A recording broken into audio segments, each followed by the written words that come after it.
Yes. We're back. It's a 3-0 win at Southampton. Who predicted that? How many of you guys predicted 3-0?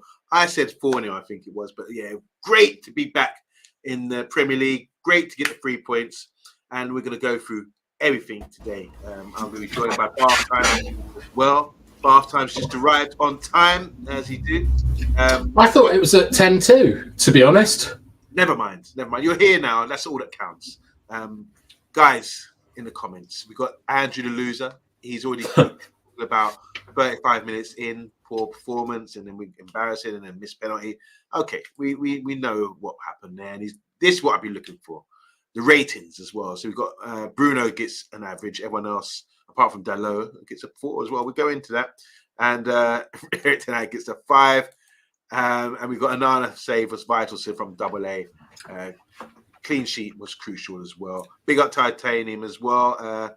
Last one, 3-0 against Everton last season away. Bath Time, welcome, man. How you doing, bro? We've just won. All right, thank you. We just won 3-0. Yeah, I'm quite conflicted about this game, though. I'm obviously delighted with the result. It looks like we might have been picked up a lot of annoying injuries as well, though, towards the end, which is always a concern. But it was kind of like a tale of two halves, I'm sure you'd agree, where De Ligt bailed us out for the first 30 minutes, and then Anana, fantastic, great penalty save. Had a really good game for me, Anana. I would be quite tempted to put him as man of the match simply for that penalty save. Right. Second half, though, I'm a bit disappointed. I wanted more goals. I felt that there wasn't a hunger or desire to score there. Okay, but sometimes you have to manage a game. You're 2-0 up. No point committing people, and ended up getting transitioned on like we have been. I think it was we managed the game quite well, and we still created chances. And there's a lot of individual performances that I was pleased with as well from this result today. So I'm kind of like, obviously, it's only minutes after the full-time whistle, but I'm really quite happy about that. It's a positive win. There's positive performances, and I would say there's a few niggling injuries and everything else, but this happens. And what a beautiful day to play football, Bath Time. Looked delightful out there. Yeah, it did. But I mean, Southampton made it incredibly easy for us in the second half. I felt in the second half, everyone improved dramatically. Martinez was really good. Eriksen was really good. Bruno, that game kind of passed him by, I felt a little bit. But I am a little bit concerned, Demonte, that was prime conditions to go and stat pad out there today. Certainly. Yeah. And I'm a little bit disappointed in the boy. They've done well. They've got 3-0 away from home. That's absolutely fantastic. But I don't think that there was a real hunger or desire to go out and just score more and more goals. All right. Well, the thing is, like I said, it's to feel like deja vu. I do think Bath Time, like, I understand the desire to win, but when you're 2-0 up and it's about 3 points and you don't want to take any risks, unnecessary risks by bombing guys forward or, leaving yourself vulnerable, I think that's a good performance in the second half, because we didn't allow them in clear-cut opportunities like they had in the first half with 11 versus 11. And the second half, we locked it up, secured it, and just probed. And we walk away with 3 points and 3 goals and a clean sheet as well.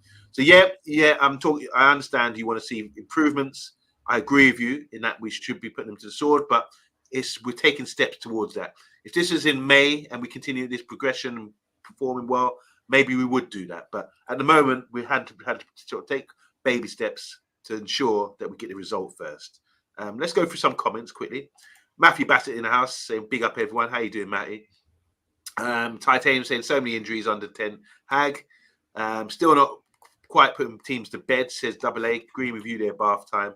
I agree we should be walking away with 5-0. That's Weeds, but he agrees with you as well. Only 1 goal in the second half, though, is a bit disappointing from NG. How you doing, NG? What else we got here? Overall play today is 5 out of 10. And here we go. By performances so far, 5 out of 10 versus Fulham, 6 out of 10 versus Brighton, 3, and now 5 again. And there you go. That's from Andrew Williams. All right, Bath time. Let's get into this. As you can see by the result there, you were saying in the first half, Southampton were on it. Obviously, they're back in the Premier League. They've got Man United visiting.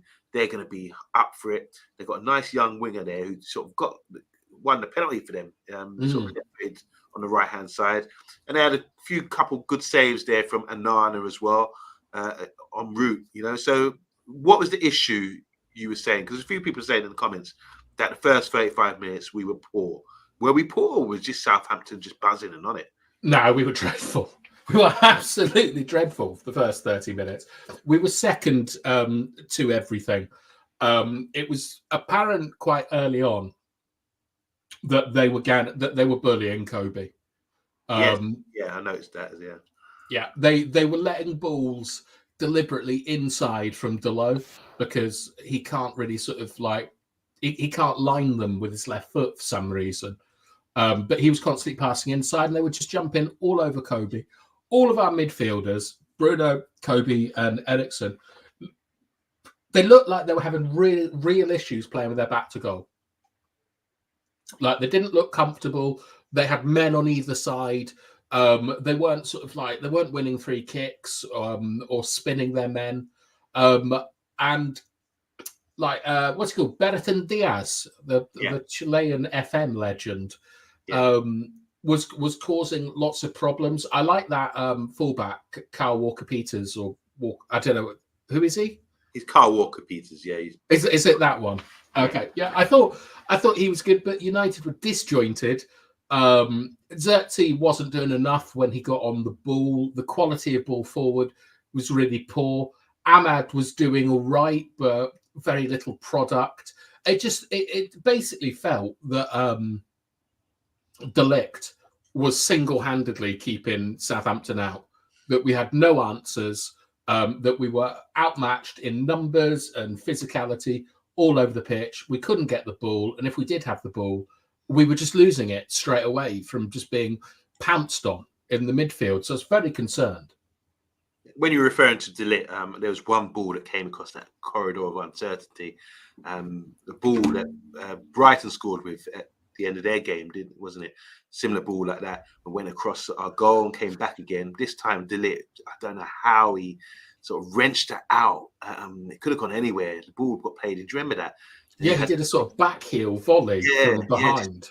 Direct it away. That was really good defending by him. And as you can see there, it was terrible what Martinez was doing for that, though. That's where Lowndes, that's where that nice right winger absolutely did the low. And then there was that huge, I know that was for the shot, wasn't it? He had a shot. Yeah, he had a shot which Anana saved. Diblin, his name is. Fine debut for you saying it, Andrew Williams. But yeah, so they were all over us. He's saying in the first 35 minutes. Yeah. I didn't quite see it like that. I thought they were just pumped up and probing. But I wasn't panicked or anything. And we did make a great save from Diblin. That was Anana. And apart from that, it was looking okay. But the penalty. Let's talk about the penalty because it was young Diblin. I think the fans really like him. They like their youth players coming through, don't they? And he kind of skinned Dalot, and Dalot went to ground. Do you think it's an issue here about being right-footed at left back? He went with his wrong foot. Should he have stood up? I mean, what's going on there? As a defender, if you get beat like that, why do you have to go to ground? Can't you just run with him? Yeah, he panicked. I think that a bit of context is needed with that because about 2 or 3 minutes beforehand, Rashford came out to help Dibbling, and he did both of them just with pace and won a free kick. So I think Dalot was a bit scared in that moment, and we've seen this over the years. I think Dalot's a great player and a top professional, and he's brilliant to have at the club. But in his own box, he does occasionally pull out a clanger, like the Champions League Bayern Munich last year. I think he did something similar, and he dived in, and it's no doubt about it. It's a penalty, and I was dreading a red card when he did it, actually. But it was poor defending from him. Like, if you get beat, don't do that. Yeah, don't slide in. Like, just you're gonna have to rely on your teammates to help you out there. I mean, even look, thing is about sliding in. You're in the box. You can give away a red card, a yellow card, and a penalty, more importantly. And Dalot knew straight away that he messed up. He put his hands up, and it was a bad moment. At that point, I'm thinking to myself, no, not now. We don't need this. And this is what I'm saying. Moments like that, the way things have been going for us this season, we just thought this is going to be a nightmare, an absolute nightmare. They're on top of us. They've just got a penalty. It just could have been hell to pay for us. But as you can see in the image there, our boy Onana, he made a great save. This guy Archer, young prospect, I've seen him in the England youth setup and thing, good young striker, but he didn't really sort of have much conviction with that penalty. But saying that, it's a nice strong hand by Onana. Retribution, I believe, is on its way this season. He did say he's going to take more risks and all this kind of thing, which scared a lot of us fans. But what a really good penalty save that was by Onana at a crucial stage of the game. Yeah, I think it's arguably the key moment in the match. Like going 1-0 down at 1 o'clock in the afternoon away to Southampton, home crowd. Oh, it would have been bloody awful. We're still not, I think, as a fan base, certainly on this channel, I still think that there's quite a lot of doubts about the character of players on our team. Yeah. I think that today we've seen De Ligt's got character. Like he's a good boy. I'm very pleased with him. He's alleviated a lot of my fears. But that moment, obviously, it could have gone any other way. But there was also another moment on Monday where Nathan Downs or someone he slipped on the edge of the box when he was. Oh, yeah. And then we went and Xerxes won the corner that we scored from. So the first half is just an example of like ruthlessness and like what happens at the top level where you get punished if you do stupid things. Most certainly. I want to say hi to Luan, France. Luan, France. Sorry. Forgive me. Luan, France. Welcome to the channel. How you doing? She says, go United, 3 points. Colour me happy. And also saying there's 7 likes. Give us some more likes if you don't mind, guys. Luan, you're buzzing. You're clearly buzzing from the result. We are too. Let's keep the comments coming in. So as I am Titanium says here, Onana from Cameroon saved Cameroon penalty. Cameroon penalty. Good one. You need to be on the show, or at least be a script writer on the show. That's brilliant. All right. You need to send them on their jokes. Yeah, exactly. Like direct. Don't put them in the comments. Text him so he can say them. All right, here we go. So, they did have a good opportunity after that. They saved a penalty, and then we've gone forward. And I'm glad you said it at bath time about the influence of Xerxes with the goal, which led to the corner and which eventually led to us winning 1-0. We'll get on to him. Yeah. Well, I thought it was terrific today. Xerxes, his link-up play, hold-up play with guys on his back, he just pops it off. Just brilliant, unselfish, and exactly what you need from a target man, you know? We're going to get on to him. He had a good few chances as well. But, I thought he was crucial with that goal. And we went 1-0 up, thanks to, as you can see above Onana there, delighted De Ligt. I mean, he had a bit of a nightmare in the international break, didn't he? With got dragged up at half-time for 2 goals given. They blamed him for 2 goals against Germany, which indirectly came for him. But, retribution. He's always going to get up in corners and score goals, I believe. I've seen that throughout his career. And you talk about character. Onana showed character by helping us with the penalty.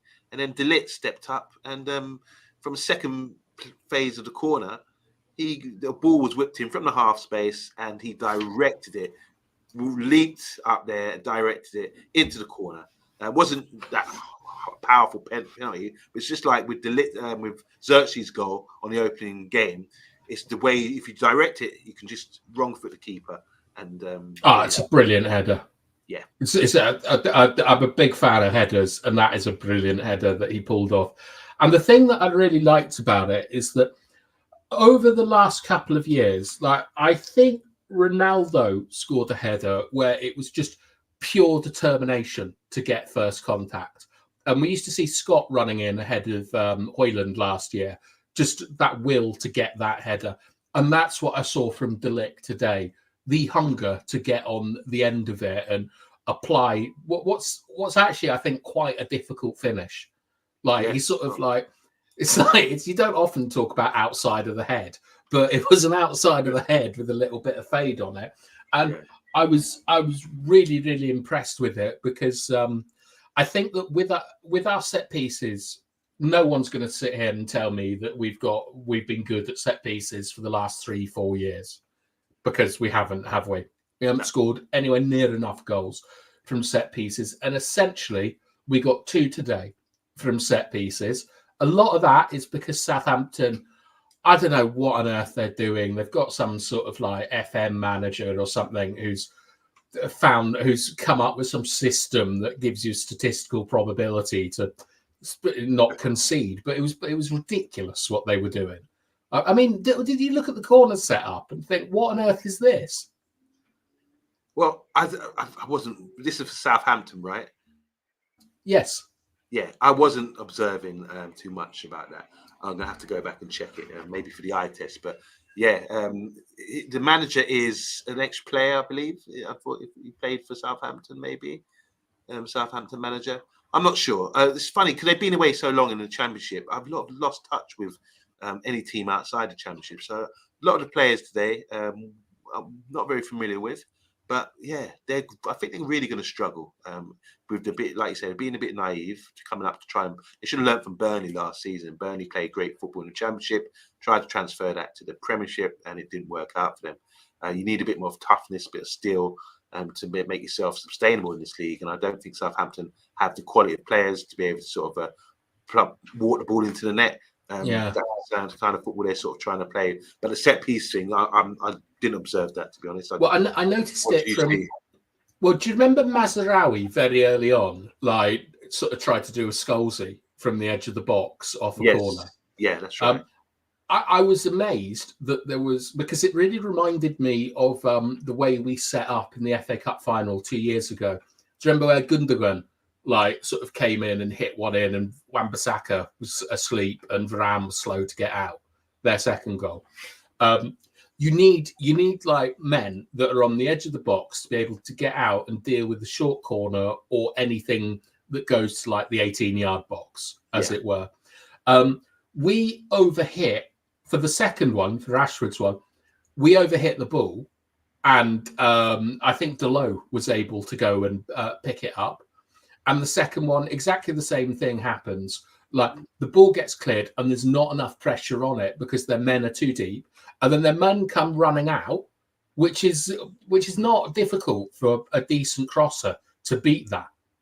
You know, you time it and you get the ball in and you've got 3 men queuing up at the back post. Yeah. And I was stunned by looking at it, because even if you're not well into how you sort of set up corners and things, I think anyone watching that would notice that there was something wrong with how Southampton were defending corners.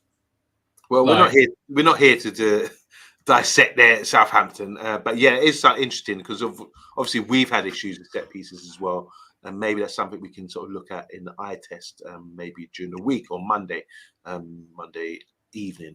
Andrew's saying here we were complete garbage. Obviously, he's given a feedback to DK Wilson, who's just woken up apparently 10 minutes ago. He said, "Big up, everyone. What was it? A real beatdown or what?" Nope. Yes, it was. Conflicting views. I'm saying yes, it was.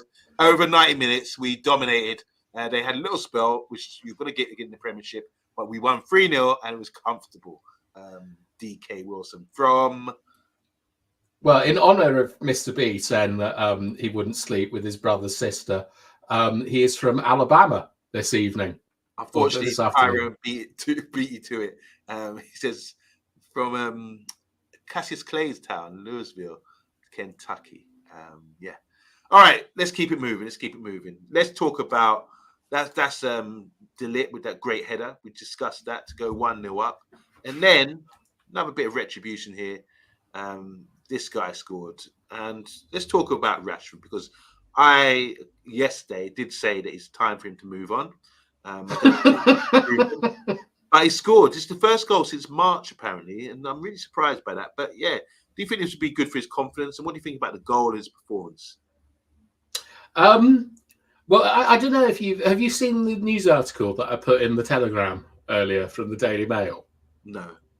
Rashford has been complaining about how ex-players are bullying him, and he then turns up to the game as a ginger, which is just a very odd move.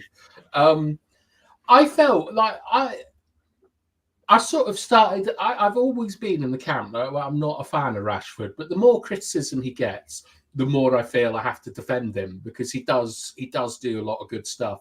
I was very worried in the first 2 minutes of the game today, where some Southampton centre-back just barged him off the ball in a 1v1 race. And that happened at Fulham, and that happened against Brighton early on, that he couldn't use his pace to get past someone. I thought he did all right today. I saw him defending a lot. He's still a little bit ditzy in his defending, but the effort is there. So maybe that will come with time. That goal going in shocked, I think, everyone on the pitch. Like when he hit it, no one reacted. Like and De Ligt did very well in that goal by not deflecting it. He got his arse out of the way, which was important.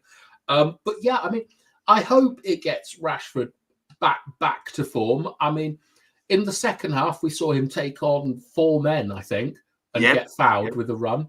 We saw him hit a shot that I think he could have done better with that shot, to be honest. It was a bit too straight. It was straight at Ramsdale, essentially. But it was nice that he took the shot on. All we can really say is that, Rashford, he got his goal. He played his position okay, and it's a springboard to sort of come, to knock on, to get going. But it wasn't a sensational performance from him, and it also wasn't a stinker. It was average. Well, Tyron's saying here, Marcus Rashford is lucky to be playing at Man United. Glad he got his goal, but I don't rate him. He's lost what made him special. What was it that made him special, Tyron? I'd like to know. I'd say this, with the goal, it's like another one that sort of trickled into the net, a bit like De Ligt's goal, redirected. Goalkeeper was unsighted. It's gone, like you said, De Ligt moved out the way to avoid getting a deflection on that. And he's slotted it on target into the goal. And he likes to get a yard and shoot, and he's done that again. His goals, I'd like to see us heat mapped from where he scores his goals from, because he does seem to cut in on his right foot and just look to slot it in. But that was a good goal, and it gave for the club, for Man United Football Club, it's good to have a fire in Rashford. And you said yesterday, I remember your words, I'm not going to quote you word for word, but you said along lines to unlock Rashford, who's capable of scoring 30 goals in 60 games in a season, as we've seen before. So to unlock him, get the best out of him, are we starting to see signs now with the players around him, this link-up play with Xerxes, and maybe Ericsson and Bruno and what's his name, Kobe in midfield, linking around him, trying to get the best out of him and getting in positions where he can hurt them? Because in the first opening minutes, he did get in a position where he was played in and he was one-on-one with the defender, but the defender sort of pinched the ball. But I thought, okay, that's what we need to be doing. I was worried when I saw that. I was like, oh God, because people have got it in my head that he's a physical wreck now. He's lost all of his pace and everything. Yeah. And then I saw him chasing back, and he was still greased lightning, and he looked like a gazelle when he went past all those players and got all back. That was lovely to see. And also he swapped wings in the first half and had a shot that I think he should have done better with, but it was encouraging to see him taking shots and trying to affect the game whilst not losing the ball so much. And I felt Bruno was doing something similar as well. I didn't see one Bruno ball in that match. A stupid Hollywood pass. Okay. Well, maybe that's instructions. Maybe that. I think so. Yeah. But I mean, he did a weird up and under in the second half where Rashford played him the ball, and he just booted it 20 feet up in the air. And Rashford also tried a couple of really ambitious switches from the left way, from left-hand side, and they got cut out. And you don't want to be doing that. That's extremely dangerous to do. So I'd we're like to still see that. talking about development with Rashford, aren't we? We did ask the question in the comments. We asked Tyrone as well. Where does he need to improve? Bart saying here, how can Rashford make change to his game now? Agile Beast saying it's clear we have to play Moneybags into form. Big up to Stephanie Griffiths. How you doing, Stephanie? Great to have you on board. DK Wilson saying yesterday was a great interview on Stretford Paddock with a guy who Rashford calls for private on-pitch extra workouts. Very difficult perception of him than all the crap we hear. So that's something to look at. I've seen some footage during the international break of Rashford doing some really sort of hardcore training, one-on-one PT training or drill training with the football, So it's good that he's doing some. We discussed it yesterday about what players should be doing away from the training ground, and Rashford seems to be on it. How can Rashford make changes to his game now? Says Bart, serious fan. We asked Tyrone. Tyrone's come back and said, for me, Rashford used to be play on instinct. I used to see skill and ability to beat a man. Not really a flair player anymore. It's down to Erik ten Hag's tactical instructions, though. He's asking if it's down to that. We deserve better saying here. Some of the balls put into Rashford were behind him, which also happened with the other passes as well. Stephanie saying here, baby steps for Rashford, but still need to score multiple goals in games, in matches. Rashford at 27, says Tyrone, that sort of age, you want to see someone in the peak of their powers. Hopefully he will improve. Andrew Williams saying here, stupid shots again, but one scored, one went in. I think he's talking about Bruno. Oh, sorry, yeah, I'll take that back. Flex Felix, how you doing? Saying City are getting dismantled 1-0, one goal conceded, clear of line, and 20% possession. Relegation talk got to them. Okay. And obviously, we're not here to talk about City. But Lucky Singh saying here, Collier, Diallo, Xerxes, that's where I want team to be getting ruthless, finishing a couple of goals. He's put Steph in there as well. Yes. Popper at left back. All right, let's move on to let's say Rashford's put us 2-0 up, and from a sort of a game of, they say it's a game of two halves, but this was a half of two halves where half of it we were getting battered according to bath time, and the other half we ended up scoring goals and finishing our dinner. So coming out in the second half, you would have liked to score more goals and put them on the back foot, and brought out your sword and slashed at them, but it didn't happen. We sort of managed the game, and we ended up scoring a late goal, obviously. But let's talk about some other things that happened in the second half. And here's something I just want to discuss. What do you think about this? Because initially I didn't realise how high this tackle was. There's two things I want to discuss quickly, Bath time. This tackle, you see this on your Sunday football all the time. I'm sure that red cards aren't given for this sort of thing. And also about kicking the ball away. There's been a big thing this season about giving the ball away, kicking the ball away. And it really worries me because sometimes you can do it unintentionally. Harry Maguire got booked for it. I think someone else got booked for it. And then you're really risking getting a red card, a silly, for 2 yellows or something like that. So these are two things. So let's talk about this first before we get onto the kicking the ball away thing. Both things, I think, you'll get a bly on Sunday football, amateur football. But this one, when you see it close up, it is a bit dangerous. I'm sure he's just trying to stop him, cause a professional foul by stopping him, breaking free. But he ended up catching him high. I don't know. That's a professional footballer doing that. He's a centre-back. He's their captain. He doesn't want Garnacho running in. I mean, it's a disgraceful challenge because anything at knee height, to me, isn't an accident. That's 2 or 3. That's 2 feet off the ground. Like, look at him. He's completely out of control. I would like to see him get a much longer suspension than the typical 3 for this, because that is genuinely a dangerous challenge. Like, that could have ended Garnacho's season or possibly career. It's absolutely outrageous. And to Sunday League football, I would say that challenge happens twice a game at that height. And it's never, ever punished because the refs are too unfit. The lino is always someone on the other team. And this is why you have big fights. Because if that challenge goes in against someone on your team and they see it, everyone is piling in to have a shout and a push and a bit of a pull. But in Sunday League football, the refs aren't fit enough. So I don't even know if they've got good eyesight, genuinely, sometimes. Like, but that was disgraceful, and it happened in front of the bench, and I was really Yeah. disappointed that like Casemiro and the rest of them weren't off, all shouting at him and going for him, because it's a disgraceful challenge. Well, initially when I saw it, I thought Garnacho do the rolling routine, the tumbling and rolling, and I thought, oh, he's just faking it, you know. But when I saw how bad it was, I thought, wow, you know, that's uncalled for.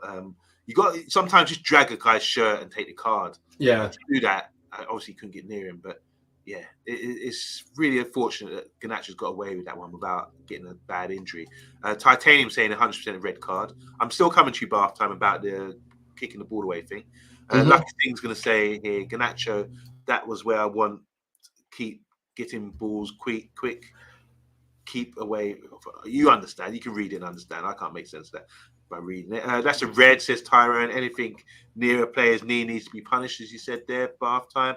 Red card, no doubt, says Andrew. That ref was card happy, but those are studs. Those are studs to the knee. Andrew again saying was a red card, but wasn't intentional.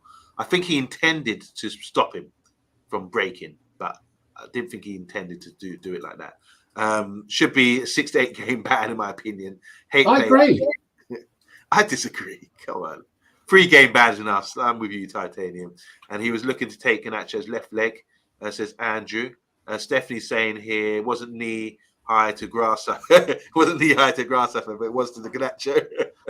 Yabba, bath time. If you're facing this challenge, would you be able to control your rage? I'd struggle because I don't go out to hurt opponents.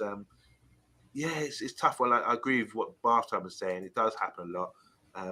It's just, yeah, in this, we don't have like replays and VAR and all that kind of thing in amateur football, so people can get away with that. And I think a lot of the time, it's only when people turn up to sort of assess refs that you see. They've been to Specsavers, they've got their contact lenses in, they're there early, you see the ref warming up, and you're like, oh, the advisors are down this weekend. All right, it's just another rule that we might experience, and it might be a talking point this season, because we might get guys sent off kicking the ball away. Do you think they cut that out in the first few weeks now? Do you think people will be advised to just be careful with that? Because there's balls everywhere. It's not like sometimes I boot the ball off into the bushes knowing that will give me a breather. Yeah. In this sort of level, there's a ball all around the pitch to come on, so you have to be on your toes. Yeah, I've taken a free kick into the match next door a couple of times because we just need to sort ourselves out. But I think, right, so what I think is probably going on is that at the beginning of every season, captains are normally brought. This is at all levels of the pyramid. Captains normally have to go and talk to some boring refs, and the refs basically tell them that this year they're cracking down on something stupid that doesn't really matter. Shirt pulling, foul throws was the worst one I ever had to sit through. God, where like we're really concerned about the amount of foul throws in the league last year. Shut up. I've had one about how the ref was going to come out and make sure that the ball was on the corner circle and things. Like, it's just refs. I don't, they're just trying to affect the game. But definitely this year, there's been an instruction about kicking the ball away and wasting time. I suspect it comes from broadcasters who want more football on their screen and less people walking about and stuff. Okay. I think that Maguire was a bit silly to come on and get a yellow card that way. I think Bruno's was even worse when he just booted the ball. Mainoo's picking up a lot of yellow cards as well, which is running me. Is it 3? Yeah. Three games, yeah. One for a handball. But look, I remember maybe 3 years ago, Gabriel Martinelli got sent off in 30 seconds for kicking the ball away and then doing a foul throw and got 2 yellows. I think that's right. But look, they are part of the rules. I'm pretty sure the players have been told. Like this time last year, we were worried about players getting sent off for making like imaginary carding gestures, and they cut it out pretty quickly. So I'm hoping that the players just can bloody learn and understand that like refs are the way they are, and you just have to deal with them. Okay, so even with the handball by Kobe, we went to ground and he handballed it, and I thought that was intelligent. He's saying here, Andrew saying here, we all three were stopping breaks. So we complain about Man City doing that all the time, but we're doing it as well. And, I don't mind any of them, says Andrew. All right, let's talk about the debut of Ugarte. He came back on Thursday night from Venezuela, maybe, or somewhere where he's playing in South America. Montevideo, I think. Oh, was it? So it's, you said it was a 15-hour flight. It's a long way to travel. He came back and obviously wouldn't want to risk him starting. We discussed that in the preview game, but he came on today, and it's our first glimpse of this player, the player that we needed, the player that ticked all the boxes to stop us from having a wide open midfield. Apparently, he's supposed to be the interception king. What did you see today? I know it's a short spell today, but what did you see from Ugarte today? I know it's hard to sort of say after minutes after the game, he didn't have much time, but there was some things quite impressive, or where a bit of an identity that he showed when he came on the pitch. I mean, look, Southampton had 10 men and had given up, so he was perfectly fine on the ball. I think that what he was doing was incredibly easy, but people will be creaming themselves about just playing simple passes with very little pressure on you. He got caught out twice, which worried me, with diagonal balls across him. He did win the ball high up the pitch once, which was extremely nice. He tried to carry the ball and instantly just got boshed off it. Look, I remember 2 years ago, we saw Casemiro come on for 15 minutes at Southampton, and all he did was slide tackle. Like he slide tackled on, and then he slide tackled off. So I don't want to say anything really about Ugarte today, other than the fact that I did see him like waving teammates to get forwards, and like he wanted the intensity up. I don't know how much of that is showing off or performing for a crowd, but I saw nothing that excited me and nothing that worried me from Ugarte. Let's see how he gets on against Barnsley and Villa. And also, do you know what did shock me that I saw today, which is a bit off topic? Go on. Champions League on a Thursday. On a Thursday? How does that work? Monday, Tuesday, Thursday is Champions League now. Arsenal are playing this Thursday. So when? What about the Europa League and the Conference League? Well, we're going to be playing Thursdays as well. So okay, so we're going to clash.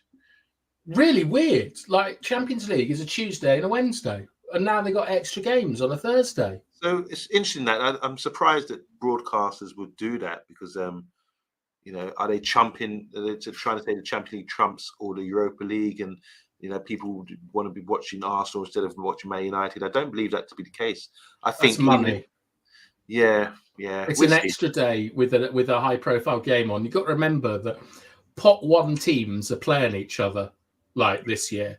So we've got, I think, City are playing Inter on Tuesday, which is, that's what was that, the final 2 years ago? Yeah. And that's the first round game. So there'll be a lot of big ones on Thursdays. Yeah. And I mean, but they're also, in City Inter is going up against United Barnsley. We all know who's winning that one, lads.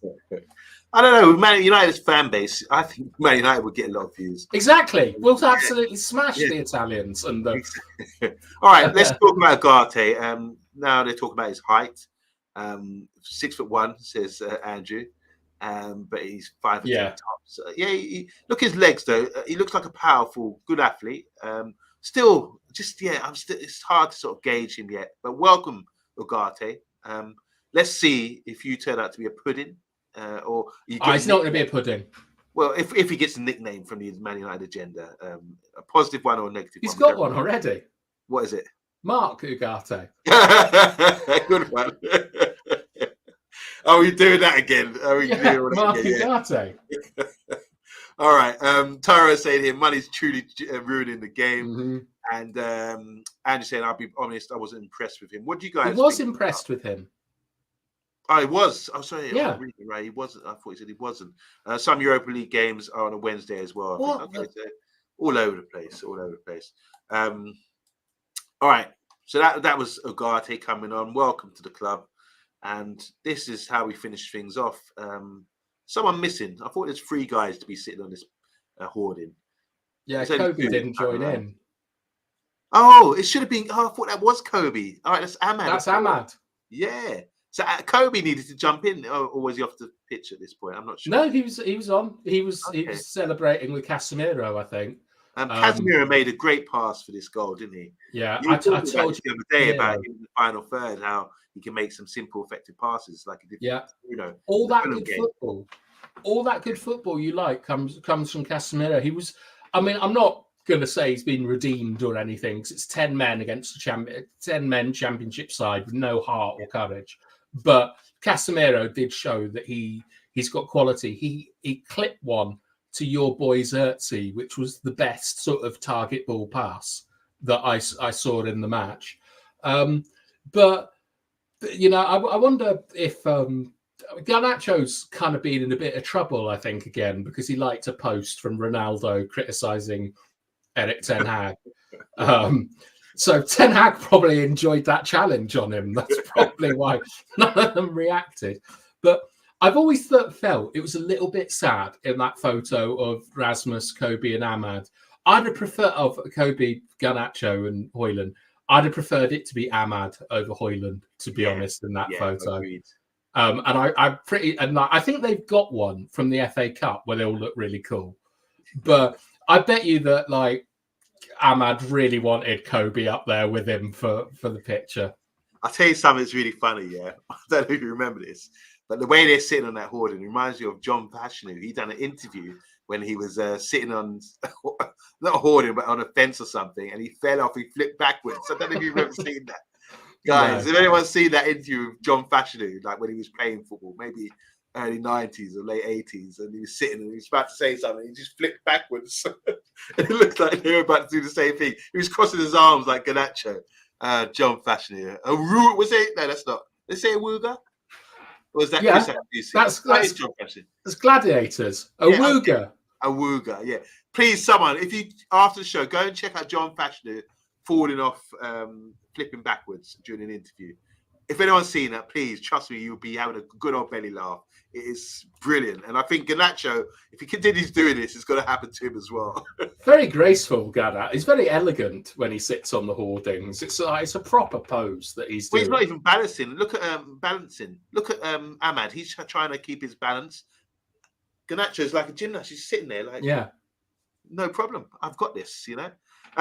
So what about Garnacho coming on the pitch? He does come on and score. He's a goal scorer, doesn't he? He does score some goals. I think he's capable of hitting like double figures. He's got hunger. Yeah. And the rest of them don't. Like, I want to talk about Xerxes because I'm concerned about Xerxes now. Oh, don't listen. We're going to bump it. Can we save this for another day?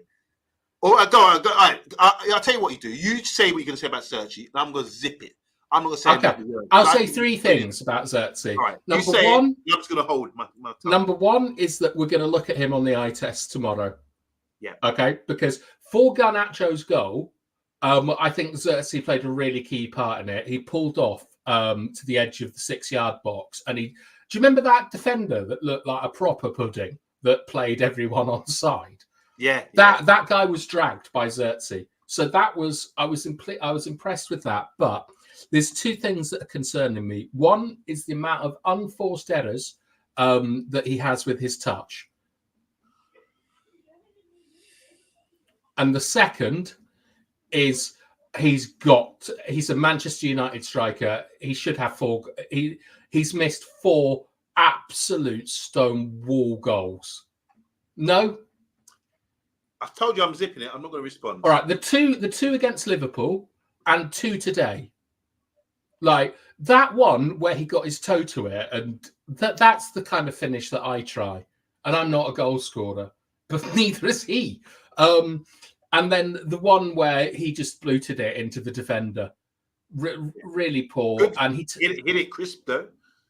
Yeah, but I mean that's what Rasmus Højlund does. Just makes a connection instead of like finding the back of the net. Because the thing is, right, is he does a lot of good stuff. He did a beautiful nutmeg in the first half, but a lot of the time when he gets the ball in the box, his touch is appalling, and we want goals.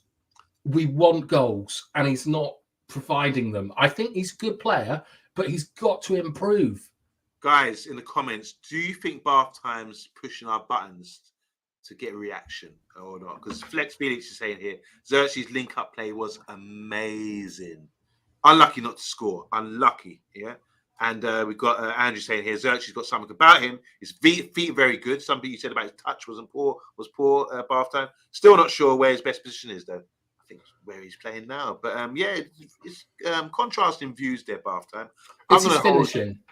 Well, I think he finishes pretty well. I don't think he's done anything wrong so far. Like you said, he hasn't scored his header for international level. But yeah, we'll see that. As Stephanie Griffiths is saying here, always on target. Xerxes' goals will come. Yeah, I agree with that one. I agree with Bath Times, says Tyrone, but he's not the finished article. He's got potential to improve, and we play better with Xerxes, says Double A. Look at these lovely comments about. I don't think he's a goal scorer, but he's a provider. He's a team player. And I think he does. I think he will score goals once the team. He's got to score those goals. You say that. We can go through each one and say, does he definitely score that? I've seen. Yeah. Look, let me say this. I say this now, yeah, because there was a poll the other day. They said delete 2 players, and the players they had up. I don't know if you've seen them on social media lately. They had said delete 2 players, and you had Maradona, Pele, Ronaldo, Messi, and they said you have to delete 2. Now, I said you delete Ronaldo and Messi and you keep Maradona and Pele. And I don't know how people feel about that. But regardless, that's not the issue here. My point is, my point is that when you go back and look at certain players that you think were great, they will still miss chances. Or you watch a 90-minute game from, say, 1970 or 1980 of players that you think are great finishers or great. They still miss chances. They still fluffs a lot of chances. Even the great Romario, I've watched like I sometimes go back and watch games, Barcelona, Real Madrid. You know, when Cruyff was in charge, Romario's missed some sitters or missed some thing. No worse than Xerxes. Do you understand what I'm saying? So I think we always have to consider that even the greatest of great players miss chances. And we've seen great players have droughts as well. So I understand where you're going with that, Bath Time, but at the moment, I'm not convinced. Okay, that's not my point. The thing is, right, is that I believe a lot of Xerxes' chances are, to be honest, easier than penalties because it's just about making contact and getting it on target. And he hasn't got it yet. It's really good that he's getting in those positions and that we're getting those chances. But when he first came in, do you remember how I said that goals, he's got to be focused on goals, not about creating for others. That's a great part of his game. But he's a Manchester United striker, and we need to set a standard with him where he's got to score goals. So if today he had a good performance outside of the box, he did some lovely stuff. He's a really nice player to watch. He's aesthetically very, very pleasing. But we've got to set the standards from him of scoring goals. And the chances that he's had today, I think a lot of players score those goals. And that's my concern. Is I don't want him to be let off because he's a pretty footballer. Well, it's a good thing with all the attributes that he has, the positive attributes. We're saying all he needs to do now is score goals to add to his game. And I think with Ruud van Nistelrooy there, I'm sure that will be the conversations and the understanding when they turn up at training to get him to score more goals or to improve his finishing if it does need improving. No one who's watched Xerxes regularly has said anything about his touch. Plus, there's a fabled United pressure to deal with. Chill out, Darius. There you go. I will not chill out. Thank you. All right, don't bite. Kate Cadet is in the house, one of your brothers. He's saying here, Xerxes link-up play is bloody excellent, but his finishing needs sorting out, man. So there you go. Look, Bath Time, we with you on this point. Some people are. The problem with Xerxes is he will be swapped with Holland if he doesn't improve. Stephanie, Lucky Singh saying, Stephanie, why is Amad Diallo start Xerxes, Bend, more together than I can't blend. Okay, guys, do a spell check, please, when you're doing it, so I can read properly. You make me look stupid, and I'm not. Can I go completely off topic on something that you were Go on talking then. about with Pele and Maradona and things? Yeah, delete 2. There was 4 pictures: Maradona, Pele, Messi, Ronaldo, and the question was, you have to delete 2 that they never existed. I think I'm deleting Messi and Ronaldo. Okay, so what were you going to say? What I was going to say is that, like, so Pele's peak, I think, is justifiably 1970. No. All right, Pele's what are you saying? peak is from 66, 58 till 65, 66. 66. Okay, 20 years later, it's 1986. That's Maradona's peak as a player. Yeah. Yeah. You then go another 20 years into the future, and I believe that is when Messi and Ronaldo, but like I think Messi got 100 goals that year, or something like that. It's roughly when they're beginning to peak. Yeah, like 2006. So I think in the next 2 or 3 years, we are getting the next generational player. Because I think every 20, 25 years, you get a generational player now. And Messi and Ronaldo have they've been going for so long that we've actually, they've got us forward more. So I'm really excited that in the coming World Cup 2026, I think that we're going to see like the next superstar, like like universal talent. Just saying this now, do you think, because you got Messi, Pele, and Maradona, they're all like 5'8" maximum. You know, Pele's 6 foot. No, Pele's really short. He's not. He is. Guys in the comments, you Google how tall is Pele. I'm pretty sure he's 6 foot. 5'8", 5'9", maximum. Okay, all right. If he is, but you're talking about the body shape. Yeah. So the greatest players that we've seen, those 4, because I don't include Ronaldo in this. I really don't. I would say Puskas and all these guys. Low center of gravity, 5'9", Pele. There you go. Okay. Pele, Maradona, Messi, very short guys, twist, turn, low center of gravity. They're classed as the top 3 players of all time. You know. Then you got someone like Ronaldo, who's a kind of modern player. So do you think the next generational player that we're talking about will be a monster, like a Ruud Gullit sort of guy, physical specimen, like Haaland, for example, who seems to have that physical presence about him? Do you think the next great player is going to be like a John Charles, great big man who's good on the ball or something? Because why haven't we seen that so often? I know Ronaldo is 6'2" or something. Yeah. But he's very rare. What was Eusebio's height? Was he a big guy? He was about 5'10", maybe. Charlton's about 5'10", isn't he? Yeah. Shrunk a bit. I really hope that it's a smaller guy, because that means that you're looking at more sort of speed, agility. Like, you know, if you have the opportunity to get like, I mean, the nearest there's been is R9, I suppose. Yeah. In terms of like everything in one package, like strong, physical, fast, all the skills, outrageous finishing. I really hope that it's a smaller player, because I prefer the way they play. But I'll take anything at the moment, because I think there's a real drought of world-class players. There's always going to be world-class players, because you need to make a world 11. But I feel that the standards have dropped a lot. And when the other day when we were talking about players like Matt Letizia and stuff like that, there doesn't seem to be really sort of skillful ball manipulators with a maverick spirit.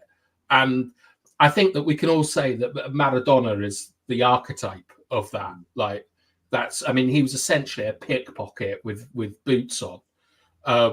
So I'd love it to be a smaller player, but the way things are going, it's probably going to be more of a Haaland style player. Okay. Just to add, so Messi, Maradona, left-footed, short, low center of gravity, ended up being one of the best players of generational players, no doubt about it. What about this guy's performance today?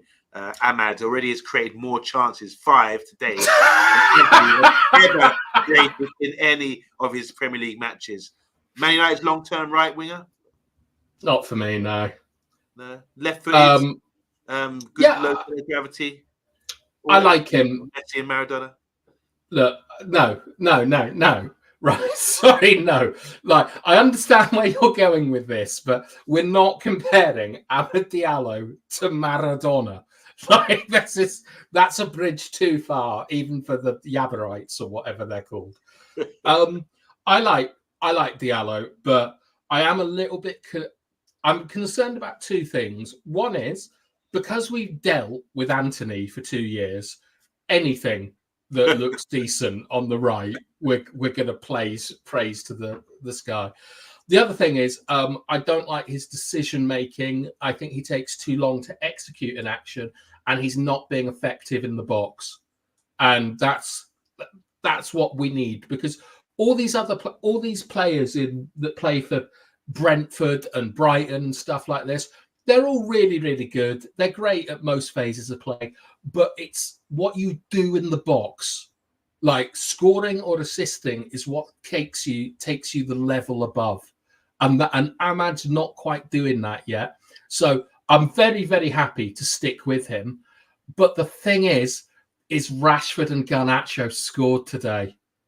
Like, you might not have thought their performances were great. They might not have been on the pitch for that long, but they made effective actions in the penalty area.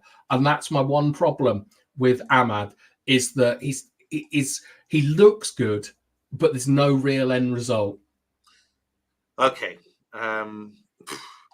He's getting his opportunity. I think he looks good, and I think it's the end result today. Look at this. Amad has already created more chances today. 5. He created 5 chances today in one match. Okay, and I'm happy for him. Kate Cadet saying here he loves him. He's mint. I did say the other day, I've read some interviews from players, and they're sort of saying he's so enthusiastic. He's going to be a star. Mainu was saying he's going to blow up this season. There's a lot of positivity around this guy at the moment. Grace, how you doing, Grace Sheridan? Didn't you see him use his right foot today? He just wants to cut in all the time. That was said on the TV I was watching as well. Didn't Amad get his assists as Johnny Hill? Big up Johnny Hill. How you doing, man? And Amad needs to be trusted for the whole season to be able to prove himself. Hasn't had enough time. He's quality. There you go. So, yeah, this chance creation is just stat garbage, says Andrew as well. So let's do the eye test. That's Amad. Good performance today. Just quickly, because I want to finish off in an hour, which means we've got 2 minutes to go. You've got 30 seconds bath time just to give us a quick player performance thing. Who played well for you? Who's your man of the match? Just give me 3 players that played well for you. Give me a quick summary in 2 minutes, in 30 seconds, and who's your man of the match? Players that played well are obviously De Ligt. I thought that everyone was perfectly fine in the second half. Big improvements from Martinez and Eriksen in particular. Casemiro, I thought, was excellent when he came on. My man of the match, probably a stupid one, but I'm going for Onana, because I felt that penalty save completely changed the match around. And he actually was pretty solid today with saving and distribution. You got 45 seconds. I'm throwing in 15 more. Well, Eriksen, a starter today. How did he perform? Not great in the second half. In the first half, they made some changes where Delo came in. They put Kobe forward. Eriksen came deeper. In the second half, he showed quality. He was able to control the ball, break lines, kept it ticking over, did very well. But once again, absolute, like a really tepid and disgraceful performance from Southampton second half, in my view. Can't really judge anything from it. Agile Beast quickly saying De Ligt, Martinez, Eriksen. We've got Tyrone saying here, struggle to watch Eriksen finish at this level. He's finished at this level. Shake my head. All right, guys, we're going to end up there. Don't forget, we'll be back on Monday. Man of the match, says Andrew, was Mark De Ligt. Yeah. Good one. All right, we're going to sign off before the hour. Thanks, Bath Time. Thanks to guys in the comments as well. We will see you on Monday. Enjoy the rest of your weekend. 3 points. Man United 3-0. Another clean sheet. We're ready to go. Come on, we're going for the title. Like a notch.